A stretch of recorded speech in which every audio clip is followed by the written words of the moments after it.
പ്രിയപ്പെട്ടവരെ, കർത്താവായ യേശുക്രിസ്തുവിൻ്റെ ക്രൂശാരോഹണത്തിൻ്റെ സ്മരണകൾ കൊണ്ടാടുന്ന ഈ ദിനങ്ങളിൽ നമുക്ക് കർത്താവിൻ്റെ കഷ്ടാനുഭവത്തോടും അവൻ്റെ ക്രൂശുമരണത്തോടും കർത്താവിൻ്റെ കബറടക്കത്തോടും പുനരുദ്ധാനത്തോടും താതാത്മ്യപ്പെടുന്നതിനുള്ള മനോഹരമായ സന്ദർഭങ്ങളാണ് ദൈവം തന്നിരിക്കുന്നത്.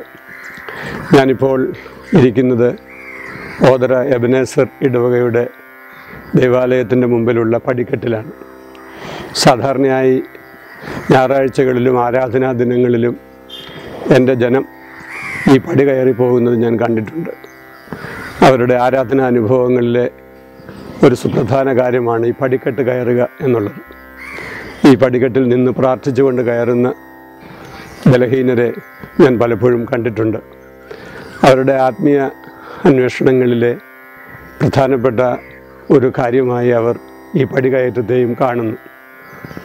കർത്താവായ യേശുക്രിസ്തുവിൻ്റെ കഷ്ടപ്പാടുകളുടെ നാളുകളിൽ കർത്താവ് പീഡകൾ സഹിച്ചത് ഗെത്സമനയുടെ അനുഭവത്തിന് ശേഷമാണ്.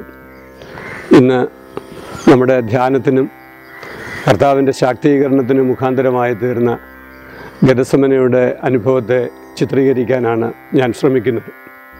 വിശുദ്ധ ലൂക്കോസിൻ്റെ സുവിശേഷം 22-ാം അധ്യായം 39 മുതൽ 53 വരെയുള്ള വാക്യങ്ങളിൽ വിവരിച്ചിരിക്കുന്ന ഈ വിവരണം നമ്മുടെ ധ്യാനത്തിന് വിഷയമാകട്ടെ എന്ന് ഞാൻ പ്രാർത്ഥിക്കുന്നു. ഗെത്സമന ഒലിവ് തോട്ടം ഉള്ള സ്ഥലമായിരുന്നു.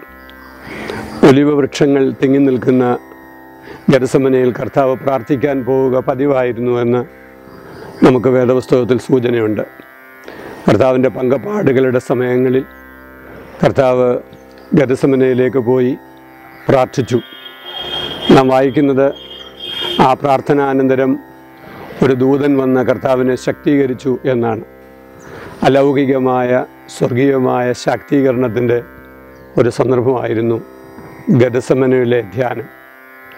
നമുക്ക് കർത്താവിൻ്റെ പീഡാനുഭവങ്ങളോട് ഏകീഭവിക്കുന്ന ഈ നാളുകളിൽ കർത്താവ് അനുഭവിച്ച ശാക്തീകരണത്തിൻ്റെ അനുഭവങ്ങൾ ഈ ദുഃഖവെള്ളിയാഴ്ചയോടനുബന്ധിച്ച് നമുക്കുമുണ്ടായാൽ അത് വലിയൊരു അനുഗ്രഹമായിരിക്കും എന്നാണ് എൻ്റെ വിശ്വാസം. 3 തരത്തിലുള്ള അഭിഷേകമാണ്, ശാക്തീകരണമാണ് ഗെത്സമനയിൽ കർത്താവ് അനുഭവിച്ചത് എന്നാണ് എൻ്റെ വിശ്വാസം. അത് ഒലിവ് തൈലത്തിൻ്റെ, അഭിഷേക തൈലത്തിൻ്റെ ശാക്തീകരണവുമായി ബന്ധപ്പെടുത്തി ധ്യാനിക്കുന്നത് വളരെ സഹായകരമായിരിക്കും. ചരാതുകളിൽ പ്രകാശം തെളിയിക്കുന്നതിനായി എണ്ണയായി ഒലിവെണ്ണ ഉപയോഗിക്കാറുണ്ട്. രാജാക്കന്മാരെയും പ്രവാചകന്മാരെയും അഭിഷേകം ചെയ്യുന്നതിനുള്ള അഭിഷേക തൈലമായി ഒലിവ് തൈലം ഉപയോഗിച്ചതായി നാം വായിക്കുന്നു. അഭ്യാസിയുടെ ശരീരത്തിന് ബലം ലഭിക്കുവാൻ ശരീരത്തിൽ തേച്ച് പിടിപ്പിക്കുന്ന എണ്ണയും ഈ ഒലിവ് തൈലം തന്നെയാണ്. കർത്താവായ യേശുക്രിസ്തു ഗെത്സമനയിലിരുന്ന് പ്രാർത്ഥിച്ചപ്പോൾ, ഒലിവ് വൃക്ഷങ്ങളുടെ ഇടയിൽ പ്രാർത്ഥിച്ചപ്പോൾ, ഈ ഒലിവ് വൃക്ഷങ്ങളുടെ ഇടയിലൂടെ ഒഴുകി വന്ന കാറ്റ് കർത്താവിനെ തഴുകിയ പരിശുദ്ധാത്മ സ്പർശനമായി നമുക്ക് കണക്കാക്കുവാനായിട്ട് കഴിയും. ഒന്നാമതായി കർത്താവ് അവിടെ അനുഭവിച്ചത് പ്രാർത്ഥനയുടെ ശക്തീകരണമാണ്, പ്രാർത്ഥനയുടെ അഭിഷേകമാണ്. കർത്താവായ യേശുക്രിസ്തു താൻ അനുഭവിക്കുവാനുള്ള നിര്യാണ നിയോഗത്തെക്കുറിച്ച്, തന്നോട് ഏലിയാവും മോശയും സംസാരിക്കുന്നതിനെക്കുറിച്ച് ലൂക്കോസിൻ്റെ സുവിശേഷം 9-ാം അധ്യായത്തിൽ നമ്മൾ വായിക്കുന്നുണ്ട്. മറുരൂപമലയിൽ ഏലിയാവും മോശയും വന്ന് കർത്താവിനോട് സംസാരിച്ചത് തനിക്ക് സംഭവിക്കാനുള്ള നിര്യാണത്തെക്കുറിച്ചായിരുന്നു. ആ നിര്യാണ നിയോഗം ഏറ്റെടുക്കുന്നതിന് മുമ്പായി അതിനുള്ള ശക്തീകരണത്തിന് വേണ്ടി ഒലിവ് മലയിൽ പ്രാർത്ഥിക്കുകയാണ് കർത്താവ്. കർത്താവിൻ്റെ മനസ്സിൽ ഇപ്പോൾ പല ദുഃഖങ്ങളുണ്ട്. ഒന്ന്, തൻ്റെ ശിഷ്യന്മാരിൽ ഒരുവനായ യൂദാ പോലും തന്നെ ഒറ്റിക്കൊടുക്കുന്നതിനായി ലോകത്തിൻ്റെ വഴിയെ പോയിരിക്കുന്നു എന്നുള്ളൊരു സങ്കടം. 2, തൻ്റെ ശിഷ്യന്മാർ ഇപ്പോൾ അവരുടെ അതിജീവനത്തിൻ്റെ ബലം നഷ്ടപ്പെടുത്തി ഉറങ്ങുകയാണ് എന്നുള്ള ഒരു സങ്കടം. കർത്താവായ യേശുക്രിസ്തുവിന് ഇപ്പോൾ സ്വർഗീയ ബലം ആവശ്യമാണ്. ആ സ്വർഗീയ ബലത്തിനു വേണ്ടി ദൈവസന്നിധിയിൽ പ്രാർത്ഥിക്കുകയാണ് കർത്താവ്. ആ പ്രാർത്ഥനയ്ക്ക് ഫലമുണ്ടായി. സ്വർഗത്തിൽ നിന്നൊരു ദൂതൻ വന്ന് കർത്താവിനെ ശാക്തീകരിക്കുന്നു എന്ന് നാം മനസ്സിലാക്കുന്നു. നമ്മുടെ ജീവിത നിയോഗങ്ങളിൽ ക്രൂശിൻ്റെ അനുഭവങ്ങൾ നമുക്കുണ്ടാകുമ്പോൾ കർത്താവിനോട് താതാത്മ്യം വഹിക്കുന്ന നമുക്കും വാസ്തവത്തിൽ ഈ ശാക്തീകരണമാണ് ആവശ്യം.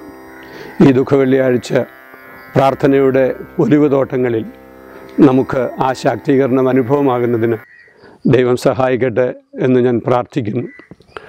2, ഗെത്സമനയിൽ കർത്താവ് അനുഭവിച്ചത് സ്വർഗീയ ബലത്തിൻ്റെ ബലമാണ്. ലോകബലങ്ങൾക്കപ്പുറമായി സ്വർഗീയ ബലത്തിൻ്റെ ശാക്തീകരണം. നാം വായിക്കുന്നു യോഹന്നാൻ്റെ സുവിശേഷത്തിൽ, കർത്താവായ യേശുക്രിസ്തുവിനെ പിടിക്കുവാൻ വാളും വടികളുമായി വന്നവർ കർത്താവിനെ മനസ്സിലാക്കി കഴിഞ്ഞപ്പോൾ, അത് ഞാനാണ് എന്ന് കർത്താവ് പറഞ്ഞു കഴിഞ്ഞപ്പോൾ അവർ പിന്നോട്ട് വാങ്ങി നിലത്ത് വീണു എന്നാണ് യോഹന്നാൻ്റെ വിവരണം. അങ്ങനെയാണെങ്കിൽ വാളും വടികളുമായി ശക്തികളുമായി വന്നവർ ഇപ്പോൾ ദൈവിക ബലത്തിൻ്റെ മുമ്പിൽ ബലഹീനരായി മാറുന്ന കാഴ്ചയാണ് നമ്മൾ കാണുന്നത്. ദൈവിക ബലത്തിൻ്റെ മുമ്പിൽ ലോകത്തിൻ്റെ ബലങ്ങളൊക്കെ ബലഹീനമായി തീർന്ന അപൂർവ സുന്ദരമായ കാഴ്ചകൾ പലപ്പോഴും വേദപുസ്തകം ചിത്രീകരിച്ചിട്ടുണ്ട്. കല്ലെറിഞ്ഞു കൊല്ലപ്പെടുന്ന സ്തേഫാനോസ് പ്രാർത്ഥിക്കുമ്പോൾ കല്ലേറിന് കാരണക്കാരനായി തീരുന്നവൻ മാനസാന്തരപ്പെടുന്നു. ശൗലിൻ്റെ മാനസാന്തരത്തെക്കുറിച്ചാണ് ഞാൻ സൂചിപ്പിച്ചത്. പുലിമേടയ്ക്കുള്ളിലേക്ക് കടന്നു പോകുന്ന അനന്യാസ് ശൗലിനെ സന്ദർശിക്കുവാൻ പോകുമ്പോൾ ശക്തിയും ബലവുമുള്ള അധികാരത്തിൻ്റെ പത്രമുള്ള ശൗലിനെ സന്ദർശിക്കുവാൻ പോകുമ്പോൾ ബലഹീനൻ അനന്യാസ് ബലമുള്ള ശൗലിൻ്റെ മേൽ തൻ്റെ ബലം സ്ഥാപിക്കുന്നു. റോമൻ സാമ്രാജ്യത്തിൻ്റെ തടവറയിൽ പൗലോസും ശീലാസും ബലഹീനതയിലായി അവർ ബന്ധനത്തിലായിരുന്നപ്പോൾ അവർ പാട്ടുപാടി ദൈവത്തെ മഹത്വപ്പെടുത്തി. ആ പാട്ടും ആ സ്തോത്രവും കാരാഗ്രഹ പ്രമാണിയെ മാനസാന്തരപ്പെടുത്തി. അങ്ങനെ ബലഹീനൻ ബലവാനായി തീരുന്ന അമിതമായ ശാക്തീകരണത്തിൻ്റെ ഒരനുഭവമാണ് തീർച്ചയായും ഗെത്സമന നമ്മെ പഠിപ്പിക്കുന്നത്. ഗെത്സമനയിലെ ധ്യാനം നമ്മളെ അത്തരത്തിലുള്ള ജീവിതാനുഭവത്തിന് മുഖാന്തരമാക്കി തീർക്കട്ടെ എന്ന് പ്രാർത്ഥിക്കുന്നു. കർത്താവായ യേശുക്രിസ്തുവിൻ്റെ ഗെത്സമനയിലെ ഒലിവൃക്ഷങ്ങളുടെ ഇടയിലുള്ള തൻ്റെ തേങ്ങലും പ്രാർത്ഥനയും ബലഹീനൻ്റെ ശാക്തീകരണമാണെങ്കിൽ, ഇന്ന് നമ്മുടെ ജീവിത നിയോഗങ്ങൾ നിറവേറ്റുന്നതിനുള്ള ബലം, ശാക്തീകരണം കർത്താവായ യേശുക്രിസ്തുവിലൂടെ നാം ഇന്ന് കണ്ടെത്തണം. 3-ാമത്തെ ഏറ്റവും പ്രധാനപ്പെട്ട പ്രാർത്ഥനാ ശാക്തീകരണം അവിടെ ലഭിക്കുന്നത് സാക്ഷ്യത്തിൻ്റെ പ്രായോഗിക ആവിഷ്കരണമാണ്. തന്നെ പിടിക്കുവാൻ വരുന്ന ആ ആളുകളെ കർത്താവ് എങ്ങനെയാണ് സമീപിക്കുന്നത് എന്ന് നമുക്ക് കാണുവാൻ കഴിയും. പത്രോസ് വാളുറയിൽ നിന്നൂരി മഹാപുരോഹിതൻ്റെ ദാസൻ്റെ കാതറുത്തു എന്നാണ് നാം വായിക്കുന്നത്. അപ്പോൾ കർത്താവ് പറഞ്ഞു, വാളുറയിലിടുക എന്ന് മാത്രമല്ല, തൻ്റെ ശിഷ്യനെ വാളുറയിലിടുവാൻ ശാസിച്ച കർത്താവ് തൻ്റെ കൈ നീട്ടി മാൽക്കോസിൻ്റെ കാത് സൗഖ്യമാക്കുന്നതായി നമ്മൾ വായിക്കുന്നു. സാക്ഷ്യത്തിൻ്റെ പ്രായോഗിക ആവിഷ്കരണമാണ്. ദുഃഖസഹനങ്ങളുടെ വേളകളിൽ ദൈവത്തിൻ്റെ വലിയ കൃപയിൽ ശരണപ്പെട്ടുകൊണ്ട് മുറിവുകൾ ഉണക്കുവാൻ കഴിയുന്ന കർത്താവാണ് ദുഃഖവെള്ളിയാഴ്ച നമ്മെ പ്രചോദിപ്പിക്കുന്ന കർത്താവ്. ഈ പ്രചോദനത്തിൻ്റെ ശാക്തീകരണം നമുക്കുണ്ടാവേണ്ടത് വളരെ ആവശ്യമാണ്. ഈ കാലഘട്ടത്തിൽ ആസുരതകൾ പൂക്കുന്ന ഒരുപാട് അനുഭവങ്ങളുടെ മധ്യത്തിൽ നാം ജീവിക്കുമ്പോൾ ആസുരതകൾ പൂക്കുന്ന നമ്മുടെ ദേഹങ്ങളെ കർത്താവിൻ്റെ ക്രൂശായി കാണുവാൻ നമുക്ക് കഴിയുമോ എന്നുള്ളത് ഒരു ചോദ്യമായി കസൻസാക്കീസ് ഉയർത്തിയിട്ടുണ്ട്. കസൻസാക്കീസിൻ്റെ സുന്ദരമായ ആ നോവലിൽ ലിയോ എന്ന ഫ്രാൻസിസിൻ്റെ ശിഷ്യൻ, അവർ രണ്ടുപേരും കൂടെ യാത്ര ചെയ്യുമ്പോൾ ഒരു സ്ഥലത്ത് വന്ന് ഫ്രാൻസിസ് കൈകൾ വിരിച്ചുകൊണ്ട് ലിയോയോട് പറഞ്ഞു, ലിയോ, ഇതാണ് നമ്മുടെ കർത്താവ് ക്രൂശിക്കപ്പെട്ട ക്രൂശ്. എൻ്റെ ശരീരത്തിൻ്റെ ആസക്തികൾക്ക് വേണ്ടിയാണ് കർത്താവ് ക്രൂശിക്കപ്പെട്ടത്. ആസക്തികൾ പൂക്കുന്ന എൻ്റെ ശരീരമാണ് കർത്താവിൻ്റെ കുരിശ്.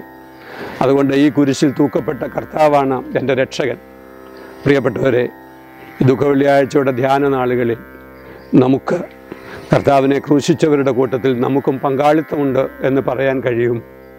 കർത്താവിൻ്റെ ക്രൂശീകരണത്തിൻ്റെ പിറകിൽ എൻ്റെ ആസക്തികൾക്കും ഒരു സ്ഥാനമുണ്ട് എന്ന് പറയുന്നത് തീർച്ചയായും മാനസാന്തരത്തിൻ്റെയും വളർച്ചയുടെയും ആത്മീയ രൂപീകരണത്തിൻ്റെയും അനുഭവമായി തീരും എന്ന് ഞാൻ വിശ്വസിക്കുന്നു.